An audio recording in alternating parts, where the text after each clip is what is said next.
So good evening, everyone. My name is Anna Morrison, and I'm really delighted to be with you all this evening. Like I was saying earlier, it's normally I'd be in the sixth form suite with you all, and we'd have laptops set up all around the room, and we'd be doing a presentation and kind of taking you through the system in person. Obviously, things are very different at the moment. Things are very different for all of us in what's been going on with the COVID-19 pandemic. But also things are changing a bit in the apprenticeship world and the world of recruitment and employment, and the kind of presentation that I would normally be able to give you at this point in the year, full of enthusiasm and confidence for the opportunities that lie ahead for your children. Obviously, we're in different times at the moment and things feel a little bit more uncertain. I think it's fair to say, and we've got to recognise that. So tonight I want to just give you everything I know about how to help your child to find a job, an apprenticeship, any other kind of employment at the moment, and hopefully it will set you up to be able to support them in the coming weeks and months. I'm very, very aware, we've spoken to lots of students in sixth forms in year 12, and we are absolutely aware of how anxious they are about their future and how they really want to make the right decision. My big plea to you is to please encourage your child to have as many options as possible. Help to set them up so that they are fully aware of everything and feel encouraged to apply for everything. The very best position they can get themselves into is that come results day, they have a number of options on the table and can make a decision that feels right for them at that time. And they've got those options. If they don't apply for things, if they kind of shut the door on opportunities, then it can be more difficult. You know, they might miss out on opportunities, particularly for apprenticeships, but also if they're applying for university or any other option, gap year, other types of employment, you know. So that's my plea. Just try and keep your mind open, help them to keep their minds open as well, and let's look at all of the different options.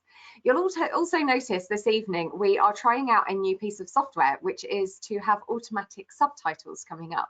Now, for those of you who know me, you'll know how quick I speak and how enthusiastic I get about my subject matter. So I'm really hoping that, first of all, it can keep up with me, but also that any words aren't misplaced. So I'm going to try and pronounce things quite clearly, and let's make sure that there aren't any rude words that sneak in, hopefully. But please forgive me if they do.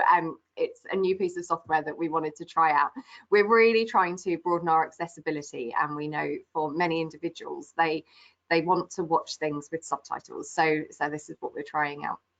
The plan for this evening, I reckon I will talk to you for about half an hour, 20 minutes, half an hour, and then we will have the opportunity for Q&A. And if there's any questions about any of the systems that I talk about or the websites that I reference, then you'll be able to send your questions in, and then I'll do some live demos, or we'll see where it goes. If you don't have any questions, then we'll all finish early. So at least we haven't got football pressure at the moment of getting back in time for that.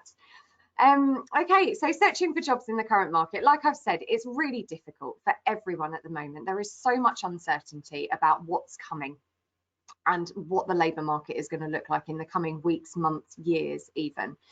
What I'm really keen about is that we do keep talking about apprenticeships. We've got to keep raising awareness and encouraging people to look at the range of opportunities without raising false expectation. So this is a really different conversation in terms of kind of looking realistically and making sure, like I said, that lots of different options are lined up for your young people.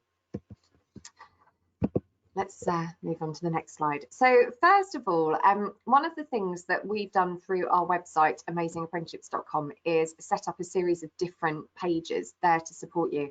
I just wanted to draw your attention to the parents page. Every month, my team create what's called a parents pack, parents and carers pack.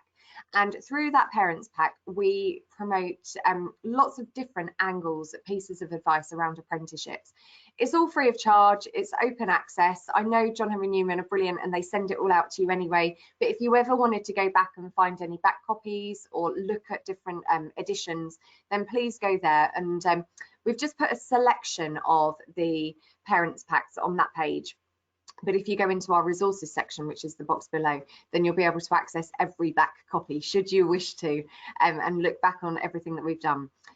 We try to include lots of real life stories. So in this month's edition, we have got apprentices who have commenced their apprenticeship during lockdown.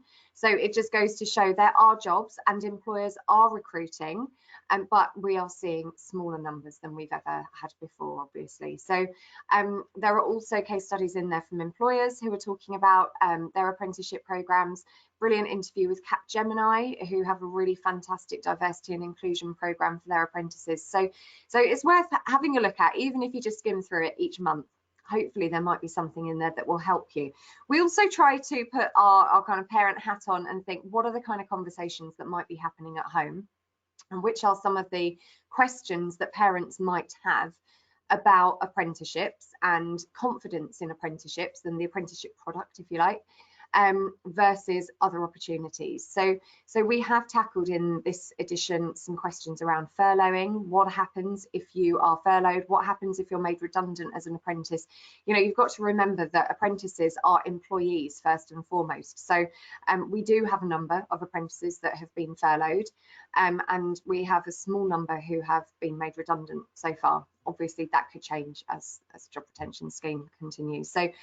So being completely honest with you, we're trying to keep our finger on the pulse. We are trying to bring you the most relevant, up-to-date information that we can, as the whole picture emerges, really. So what's going on in the current jobs market? So this is where we've seen a big shift. So previously, probably at this time of year, we would have seen around 20,000 vacancies, and they would have been in a really wide range of sectors, covering a wide range of levels and job roles. What we have seen more recently is a shift to an increase in the number of apprenticeships in those sectors and industries that have become essential to our everyday life. So we have seen an increase in the kind of vacancies in agriculture, retail, distribution, healthcare, telecoms, and online services. So that's where we have seen some growth, but there's been some incredible job opportunities coming through for Stevenage, actually, around therapeutic therapies, cell and gene renewal type therapies, and really, really fantastic STEM science related job apprenticeships coming through at degree level, paying fantastically well. And we're seeing lots of other job roles coming through the system as well. One of the big differences with some of the jobs that are coming through, as well as apprenticeships, is obviously we're seeing quite an increase in the number of job opportunities that are advertised as temporary or part-time roles. Now, I think that's to be expected with where we're at the moment. And I know a number of young people are looking at those job opportunities and are seeing them as an opportunity for what they might lead to. And I just wanted to reassure you really that there are temporary and contract roles, but they may result in permanent work. So as we hope that the economy will start to recover, we hope that those individuals that are in employment with those employers will have any part-time or contract work flipped into full-time or permanent work, hopefully. And also the other thing to remember is no job is a bad job to have on your CV. So I think there are some really honest discussions going on in households up and down the country where perhaps young people who hoped to be able to pursue a job in a particular industry or sector may have found that those opportunities just aren't there at the moment. So is it a good use of their time to find alternative employment, even if it's a stopgap, whilst they wait for their dream job in their dream industry to come back again? And I would say yes. And I know that lots of young people are doing this. So lots of people already have part-time jobs, but if they don't, they're definitely looking at what is out there, what they can do to help to serve their community, and also where those opportunities might lead to longer term. Of course, any job, you're going to pick up really fantastic transferable skills. And I don't think any employer would ever turn their nose up at someone who had taken on a job at this period of time, and could spot the, those transferable skills and those employability skills that that individual will bring to a future company. So yeah, no job is a bad job to have on your CV. Talking about find an apprenticeship. So normally when I come in to do the talk with John Henry Newman, this would be the system that I would be talking you through and teaching you how to use. And I'm happy to still do a bit of that. But I just wanted to show you where we're at. So this is literally tonight's statistics. This is where we're at. So Like I said, normally there would be about 20,000 jobs on there. At the moment, there are 5,433. Now, one of the things that the National Apprenticeship Service did quite early on was to contact all of the employers that had vacancies on this system and say to them, are they still relevant? Are you still recruiting? Can we leave them up there? Now, the reason that's a good thing is we know that those 5,433 jobs that are on there are current apprenticeship jobs. So they've been verified. The employer has said, yes, I'm still recruiting, and there are jobs on there. So you can see for yourself, but there are significantly less than we would normally have at this time of year. I just wanted to flag a couple of features really. So you can see in the top left hand corner the kind of the big arrow coming across. Hopefully you can see on the screen where there's a little bell and it says receive alerts for this search. What I would really encourage you to do is to sign up to this system on gov.uk. It's totally free of charge. Sign up and then do some searches. So either with your child, or you can do it yourself if you want to help them as well. Now, what you could do is go through and set up alerts so that when jobs get added to the system that your child might be interested in, you will receive an alert, and you can decide whether that's a mobile text message or if it's an email. So I've set loads of alerts up. I get emails through pretty much every day saying, did you know, look, these jobs have been posted in your area. The other thing is on sort results. So you can also sort the results by the closing date, the distance, and recently added.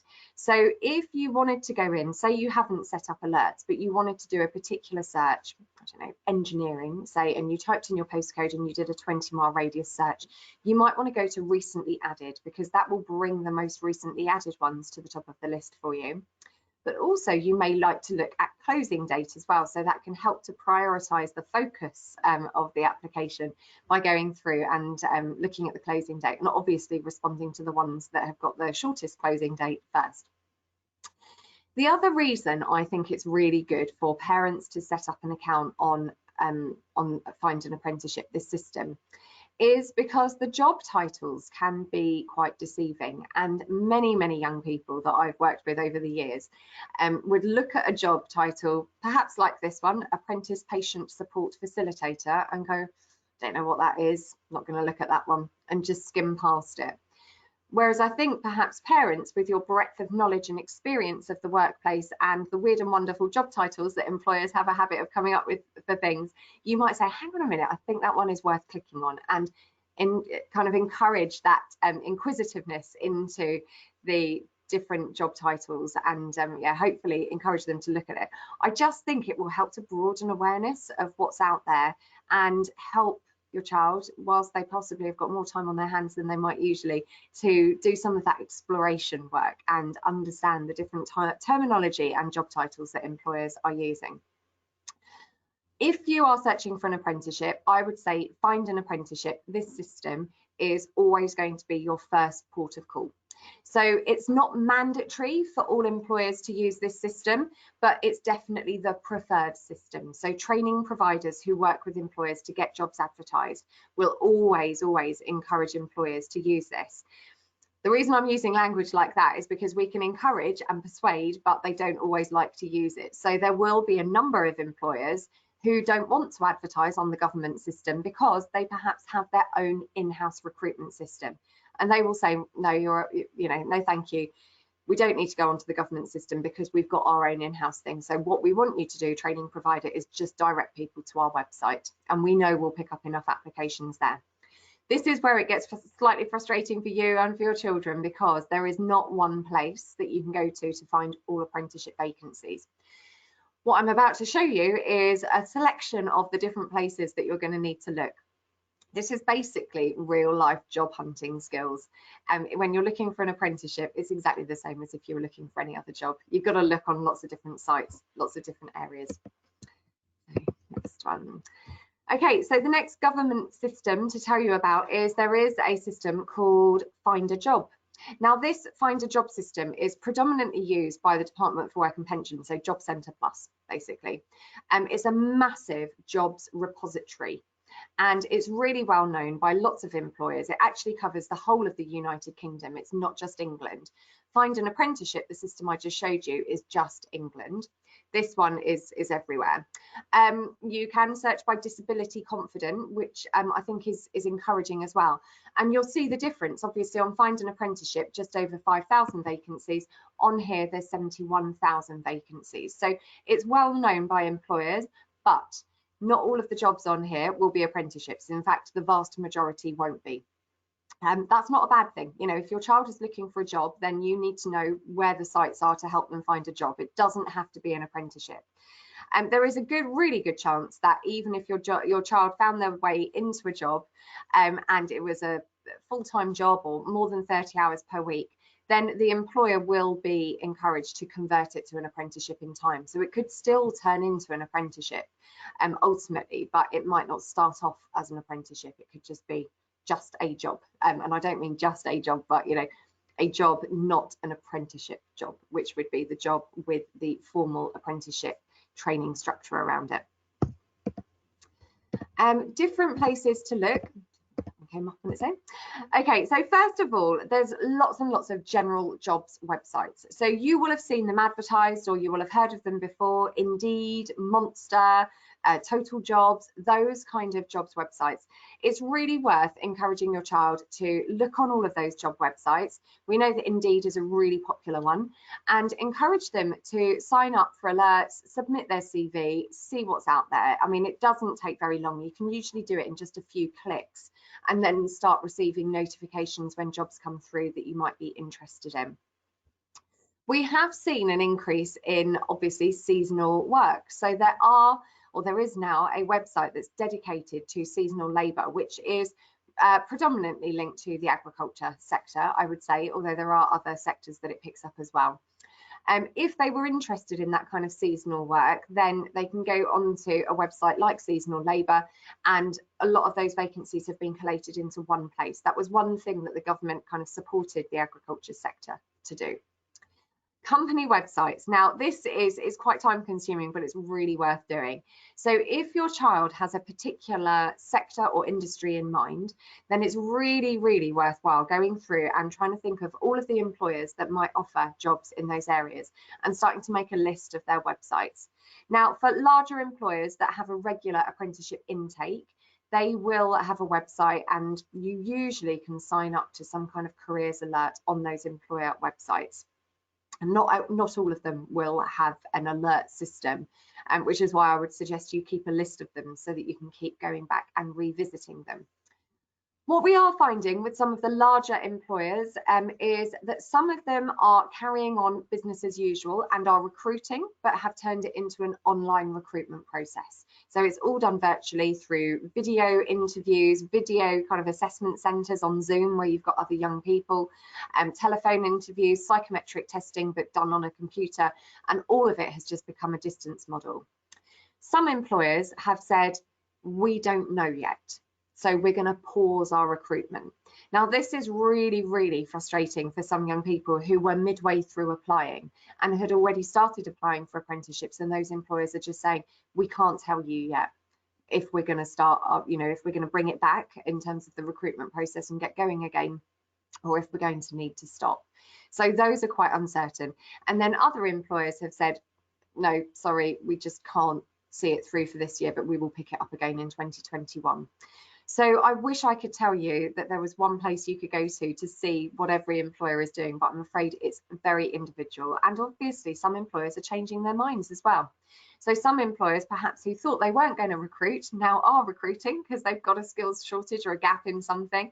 And other employers who were going full steam have perhaps hit difficulties and have decided to pause or stop. So it's a really moving picture. And I think as a parent or carer, to be able to help your child to navigate all of that is going to be really hard for you, but I think you are best placed to be able to guide them through it and reassure them at different points. It's nothing that they've done. Obviously, this is out of their hands, and this is just the economy doing its thing. Social media is hugely powerful. So your child, this is the one time you do want to say, get on your phone, get on social media, follow on Twitter, on Instagram, on Facebook, on TikTok even. I don't know if any of you have ventured into TikTok this summer, but yeah, TikTok, employers are advertising on all of these platforms for their apprenticeship vacancies, and if they're not advertising it then they are using it as a way to maintain a presence with and kind of brand awareness with young people who might be looking at job opportunities later down the line. So social media is really important, and most employers will have a main company page, and then bigger employers might also have a careers page as well that would be worth following. Friends and family, we all know the importance of friends and family, but friends and family when it comes to hunting for jobs, absolutely crucial, because they will be your eyes and ears in every conversation that they're tuned into, whether it's where they work or just through their own personal and social networks. So tell everyone, if your child is looking for a job, tell anyone that you can think of, because you just never know where someone might say, oh, do you know what? I know someone who's looking for a job, and try and connect it.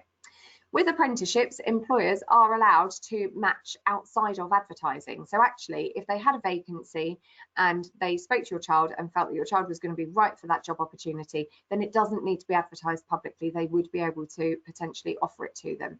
I know some employers will have rules against that, for example, some public sector organisations, but a lot of smaller employers, that matching, that kind of private matching does go on. And then there are specialist employment websites as well. So I've put Even Break up there. Even Break specialise in supporting individuals with disabilities. So they really major on working with employers who are pro-diversity, pro-disability, and actively seek individuals who are disabled or have health conditions or mental health conditions to go and work for them, because they want that diversity. So it's part of their corporate social responsibility, and they will work with organisations like Even Break to try and collate all of those vacancies. So there's a huge amount out there. I'm sorry, this is going to feel like a bit of a mountain for you, but there's a lot that you can be doing.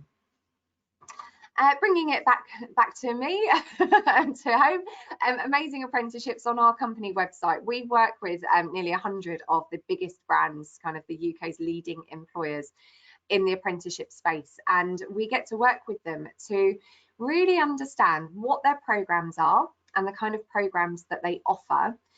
But also, and I think one of the most important things that we've done is try to unpick the recruitment process. So there were a lot of urban myths out there about the kinds of people that certain employers might like to recruit, but also what to expect from their recruitment process. Some people were saying, oh no, I couldn't apply for Google because you have to kind of build a website and prove yourself to them. And actually, before I spoke to Google, I was expecting that they would have the most complicated kind of system based on artificial intelligence and algorithms, and kind of you would have to answer a series of questions and it would automatically tell them if you're going to be right for them or not. Actually, Google asks for a covering letter and then they'll follow it up with a telephone interview, and if they like the sound of you, they'll progress you through. Companies like Google are not necessarily looking for people with A-levels in IT or BTECs in IT. When I was talking to them last, they were telling me a story about a plumber who'd got in touch with them, who really had a passion for IT and had been doing kind of tinkering with things at home, kind of building websites and kind of looking at analytics, and they just really liked the sound of him, so they got him through and he ended up on their apprenticeship program. So it just goes to show kind of that it can be career changers as well as school leavers coming through. We also had an interesting conversation with the BBC this week, who were saying, look, we get loads of applications for our broadcast and production apprenticeships, but the things that we're less known for, but we're really keen to recruit into, are areas like HR, finance, marketing. So, you know, sometimes it's hard to look beyond the brand of what that business is best known for and think about all of those back office type roles that exist as well. So that's what we try to do through Vacancy Snapshot. We also have a feature called Time to Apply, where you can click on it and you can see the rough indicative timescales for when employers advertise and recruit. My massive caveat on this is this was pre-COVID, so you're going to need to check the individual employer websites for what messaging they've put out and updated it with. But it can be a bit frustrating because some of these employers, these big ones, will advertise, typically would advertise September, October, November time. Other employers might not advertise until January to March, but all of the big ones that expect a high volume of applications will always have quite a big window. because they want to bring in a high volume of applications, but also because it's going to take them a long time to sift through them. So when I say a big window, that's kind of expect, if your child is in year 12 and potentially looking for an apprenticeship for the following year, you are going to need to be looking this autumn for vacancies. If you leave it until they've completed their UCAS application in January, it will be too late. You will have missed a lot of the good opportunities that come up in the autumn. The reason they do that is they'll have a big push in the autumn to get the applications in. They'll use all of spring to do the filtering. And then usually early in the summer term, they would hold assessment centres, interviews, and then make offers, conditional or unconditional. Now, that's what we would normally see.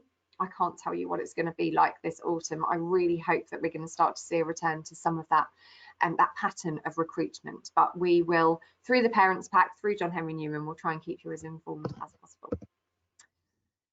A brilliant local website that launched only about 4 months ago called Hop Into. So it's the Hertfordshire Opportunities Portal, and this actually comes from the Hertfordshire LEP, the Local Enterprise Partnership. So if you have heard of Hop, great. If you haven't, then I would really recommend that you go on and have a look at this website.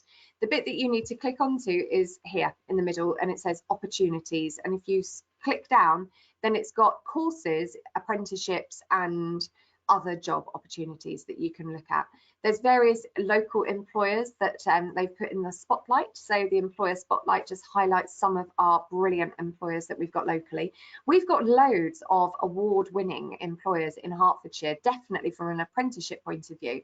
It's really great. We've got loads of employers that get recognised on a national stage for their brilliance in apprenticeship recruitment, as our very own Miss Moles did, of course, and was highlighted as an apprenticeship champion of the year for the East of England, which was brilliant. And Miss Moles went all the way through to the national finals last year. I don't think they're happening this year, so Miss Moles, you won't be able to apply again. But yeah, it's, you know, we've got a lot of really good employers in Hertfordshire. So I know for some young people, they want to be able to move away from home. They want that independence.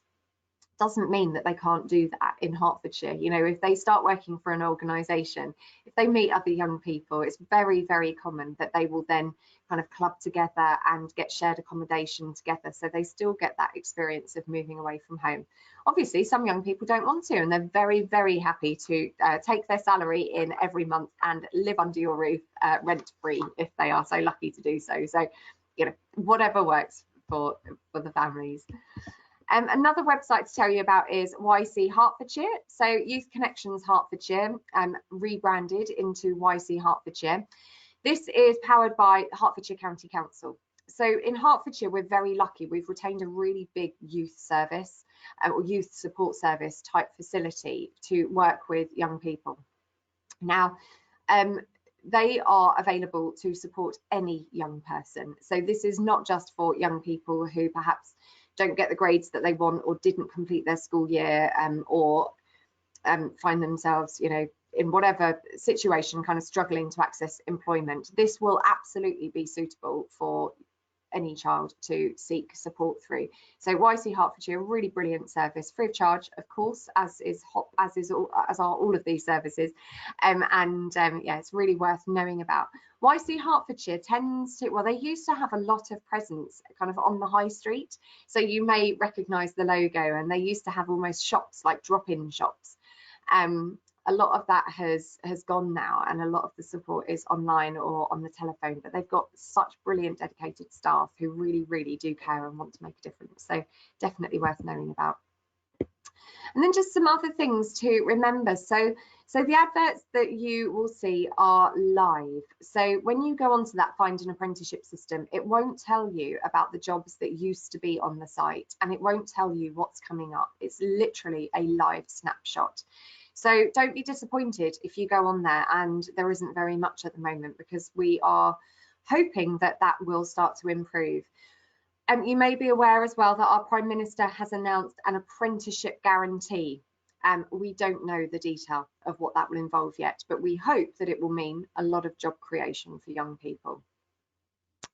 Signing up to newsletters and setting those updates, getting the systems to do the hard work basically for you, so that you get all of those alerts when they come through. I would also really recommend that when you're looking with your child at vacancies, if you do see something that they want to apply for, don't wait to apply. So when you see the closing date, if you see a closing date of a month's time, don't think, oh, well, that's okay. I'll just fill it in kind of mid-July. We'll look at it then. We are finding that employers, and this was happening pre-COVID, but some employers will close their recruitment windows if they feel that they've had enough applications from the caliber of individuals that they're looking for. So don't wait, don't sit on it. If your child finds a job that they want to apply for, get them to go for it, but don't let them rush it. It's getting that balance between a bit of kind of momentum and enthusiasm and doing a quick job, turning it around fairly quickly, but also making sure that it's accurate and that it's a good application and that they've spent the time to impress the employer and link the job advert, their skills and experience, and the opportunity that they're trying to apply for. Apply for lots. No other way of saying it. This is not, apprenticeships and job hunting is not like UCAS. You don't just apply for 5, for example. You need to apply for lots and lots of different apprenticeships, and you know, there is no limit to the number of apprenticeships that young people can apply for. I have had them say, but Miss, what happens if I apply for too many and then I get offered more than one? And that is life. That's fine. You know, you can get multiple job offers. That is okay. And no one's going to tell you off for applying for lots of jobs, so encourage them to go for it. It also helps if they are rejected, of course, or if they don't hear back from certain employers, or if certain employers that they apply to decide that they can't continue with their recruitment process because of, you know, the situation that their business is in. Then having other options, other eggs in the basket, or other baskets of eggs, whatever the saying is, you know, it will help them. It will help them to know that they've still got alternatives to be looking at. You can contact companies, so not parents though. So please, parents, carers, please don't contact companies yourself, but you can ask your child to. So there is nothing wrong with your child writing to the HR department and saying, I'm really interested in apprenticeships. Could you let me know? Do you recruit? Have you got any job opportunities coming up? Are you likely to in the future? That's absolutely fine, that kind of speculative approach. But a lot of employers really don't like it if the parents do that on their child's behalf. So make sure that you get your child to do it themselves. And then training providers. Now I've put Heart Learning and Development, that's North Herts College in old money. North Herts College, Heart Learning and Development, just one of our local training providers. We have many, many, many private training providers as well, who are working incredibly hard with employers at the moment to try and scope out where they might have vacancies, and also supporting apprentices who are on programme as well. But it's worth familiarising yourself with who our local training providers are, and making sure that you contact them if there is an area that you are particularly interested in, or if your child is. Few more, sorry, bear with me, we'll be there soon. National Career Service, so again, another fantastic support service for you, and available for anyone in year 8 upwards actually. So the National Career Service have teams and teams of people all around the country who are able to support you and your child who in any stage of your kind of career journey, really. So they've got a fantastic website, which I've put on the screen. They've got a telephone number where you can phone. You can also go on and do a chat with them on Twitter. They do that every Wednesday evening, I believe, at 7 o'clock. And you can also go onto their website as well and do a career chat. So you can just have literally an online chat with one of their advisors and talk about your situation. They're really fantastic. We work with the National Career Service a lot, and you know, a lot of support there. On our website, there's a few more kind of documents and things that you might want to know about, but on the Learn at Home page, if you wanted to challenge your child to think differently about apprenticeships or access some of the resources, I know the school have been sharing these with them anyway, so they might say, oh, I've already seen it. But just in case they haven't, then you can signpost them to any of these resources as well. Follow us on Twitter, I would say, because that's where if we're releasing something, then make sure you follow us on Twitter, and then you'll obviously find out about it hot off the press. And finally, there is the National Apprenticeship Service as well. So the National Apprenticeship Service have got a really big team, again, who are able to support and advise. I guess the thing is, you just got to be quite proactive. I don't think there's any lack of people or systems or organisations who are out there who are willing to provide that support to you. but it's just knowing what's available, how you go about accessing it, and the expertise that they can give you as well. So hopefully that's been useful. I'm happy to go into any of those systems if you would like me to. Hopefully you've been typing in some questions as well, so I'm going to open up the questions box.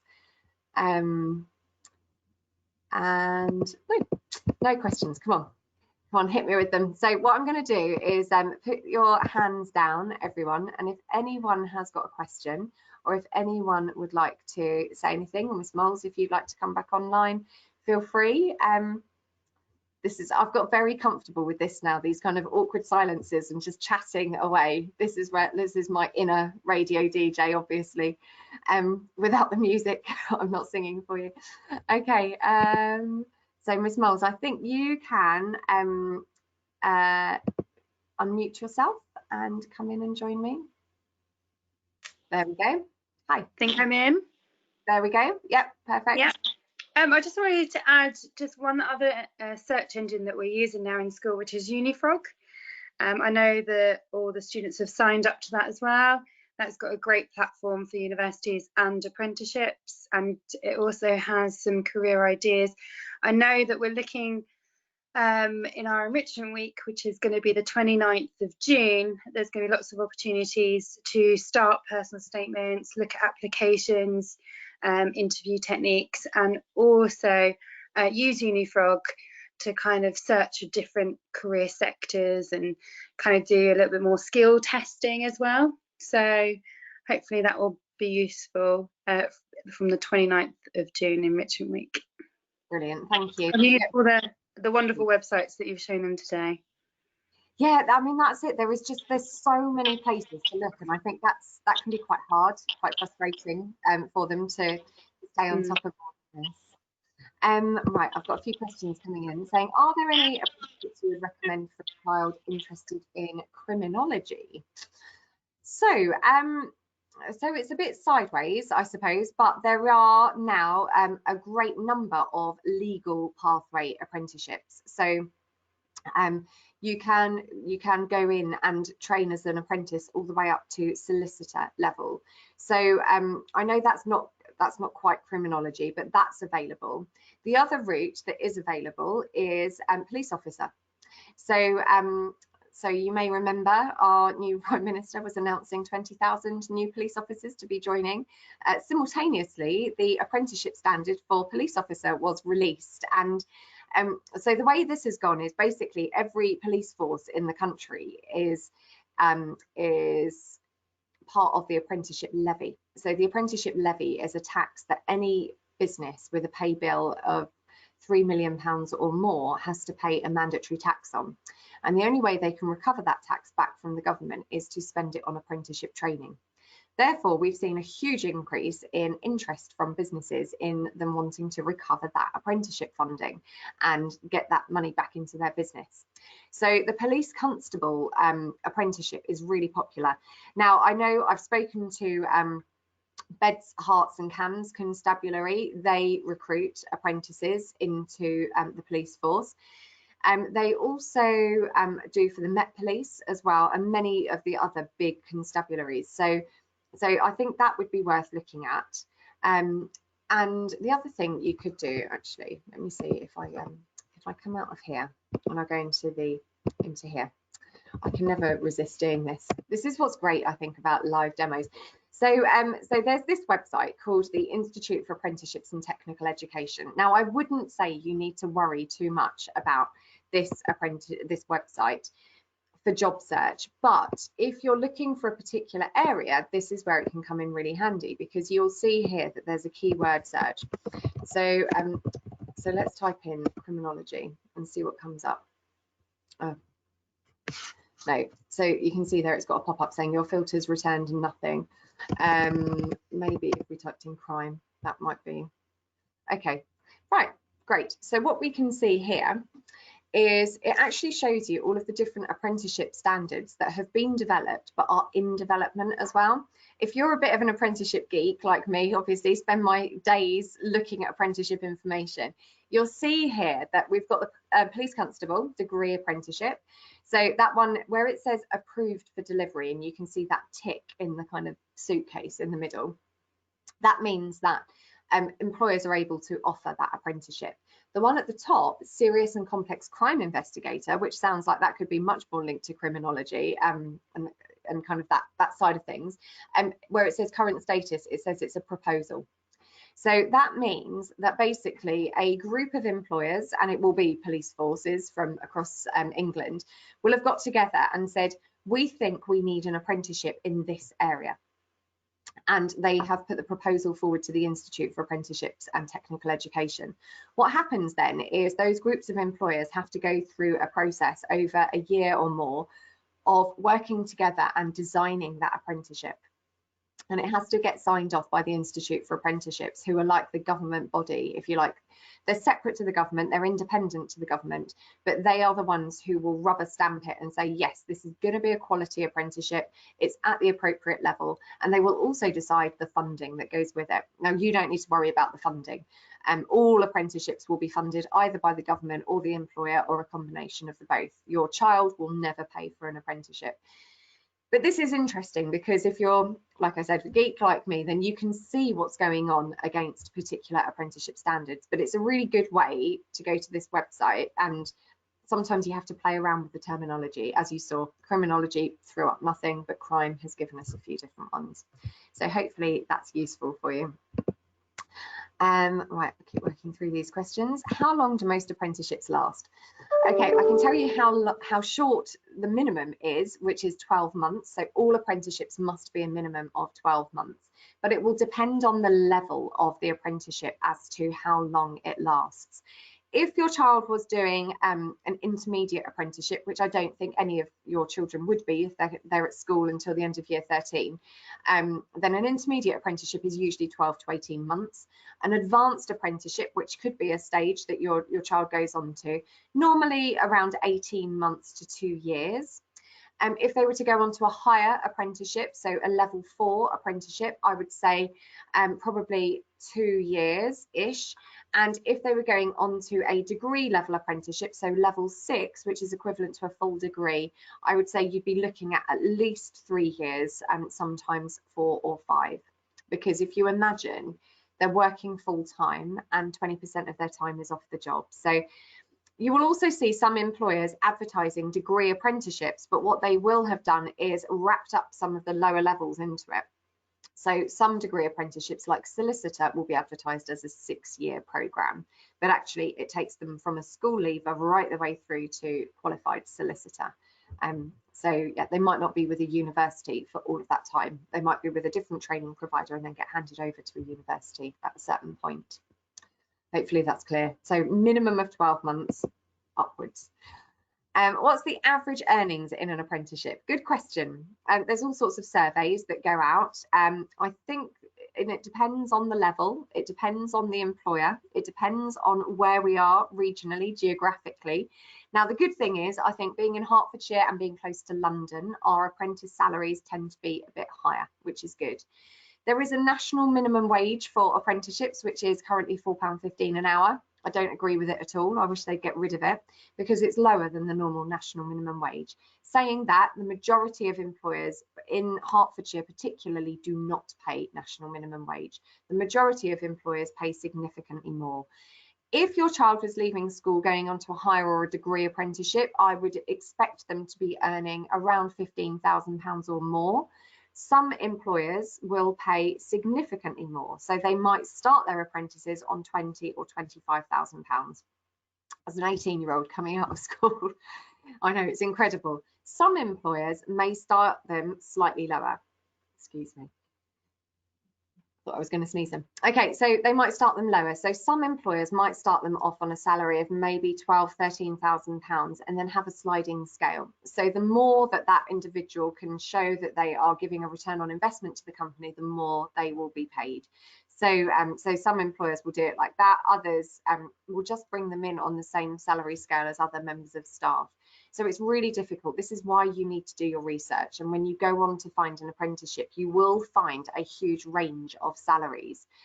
There are still some employers that will try and advertise at £4.15 an hour. And to be frank, they probably won't get very many applications, because I think what we see in Hertfordshire is our young people are quite very discerning, actually, and they know that they could be earning more working somewhere else and getting at least minimum wage, not apprenticeship national minimum wage. So hopefully that works.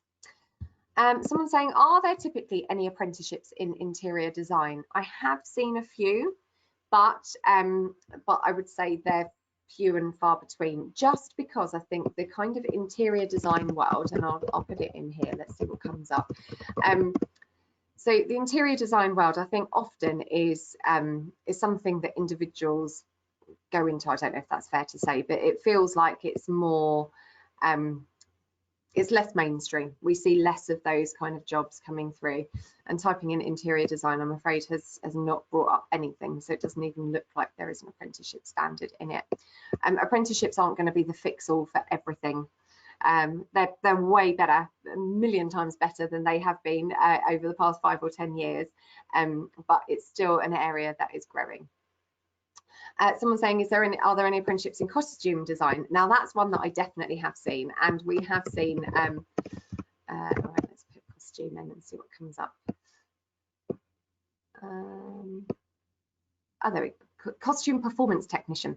So there you go, that's an example of the kind of title that an employer might give something, and the young person goes, that doesn't mean anything to me. So yeah, costume design, I think, would come under that one. I definitely have seen those advertised locally in theatres as well as in London as well. So places like the Royal Opera House and others recruit costume technicians. So definitely worth having a look at those. How would my son go about getting an apprenticeship in psychology, and who would he contact? Now, I think that would be one where you would really need to look at the pathways available through the NHS as a starting point. So NHS or Health Education England would go to their website or follow them on Twitter, or drop them an email. The team at the NHS, the careers team, are brilliant, and they would be able to talk to you about routes in. For lots and lots of career pathways now, I would say it's worth looking at apprenticeships, but there are always going to be certain job roles that require traditional full-time university education for you to be able to get there. Psychology and becoming a psychologist might be one of those where just, you know, the apprenticeship system hasn't caught up yet. We know for doctor it hasn't caught up yet, but for nurse it has. For physiotherapist it has. So there are, and midwife it has. So all of those job roles that previously you would have had to go to university full time, you can now do through the apprenticeship route. So psychology, I'm afraid I don't quite think we're there yet, but it would definitely be worth doing the research. Talk to the NHS careers team as a starting point. Hi Anna, we've been trying to find all sorts of apprenticeships in music production or tech that seem to be struggling. Any thoughts? Possibly similar to your interior design answer. Now, they do come up in the music industry more. I don't think we've seen a lot locally. So I think it is a little bit kind of where perhaps it's kind of freelancers or people who get into it. We don't have as many music studios clustered together. I mean, we do have some in Hertfordshire, but we don't have an awful lot, whereas there are more in North London and areas like that. Whether they would take on an apprentice or not, though, if I type in music, I'm sure there is like a music. Yeah, so it might come under one of those. I thought I'd seen a music one somewhere else. But yeah, that's a difficult one. I think that's the kind of, there are some job roles or some industries where it's sometimes still who you know, and I wonder if music production technology is the kind of area where you would perhaps go in and volunteer in a studio, and then perhaps get some part-time work, and then hopefully turn that into full-time work, and then there might be an apprenticeship that goes with it.